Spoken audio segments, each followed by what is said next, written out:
പാലക്കാട് വണ്ടാഴിയിൽ 52കാരൻ വെടിയേറ്റ് മരിച്ച നിലയിൽ. വണ്ടാഴി ഏറാട്ടുകുളമ്പ് വീട്ടിൽ കൃഷ്ണകുമാറാണ് മരിച്ചത്. സ്വയം വെടിയുതിർത്തരെന്നാണ് സംശയം. വിവരങ്ങളുമായി അരുൺ ആലത്തൂർ ചേരുകയാണ്. അരുൺ, എപ്പോഴായിരുന്നു സംഭവം?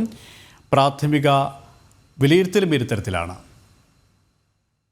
ഇന്ന് രാവിലെയാണ് പാലക്കാട് വണ്ടാഴിയിൽ 52കാരനെ വെടിയേറ്റ് മരിച്ച നിലയിൽ കണ്ടെത്തിയിരിക്കുന്നത്. വണ്ടാഴി ഏറാട്ടുകുളമ്പ് വീട്ടിൽ കൃഷ്ണകുമാറാണ് ഇത്തരത്തിൽ വെടിയേറ്റ് മരിച്ച നിലയിൽ കണ്ടെത്തിയിരിക്കുന്നത്. വീട്ടിൽ തന്നെയാണ് വെടിയേറ്റ് മരിച്ച നിലയിൽ ഇദ്ദേഹത്തെ കണ്ടെത്തിയിരിക്കുന്നത്. സ്വയം വെടിയുതിർത്തത് എന്നതാണ് സംശയമായിട്ട് വരുന്നത്. കോയമ്പത്തൂരിൽ നിന്ന് ഇന്ന് രാവിലെയാണ് കൃഷ്ണകുമാർ വണ്ടാഴിയിലെ വീട്ടിലേക്ക് എത്തിയത്. ഈ വാഹനത്തിലുണ്ടായിരുന്ന പിസ്റ്റൾ ഉപയോഗിച്ച് വെടി ഉതിർക്കുകയായിരുന്നു എന്നുള്ളതാണ് പ്രാഥമികമായിട്ട് ലഭിക്കുന്ന വിവരം.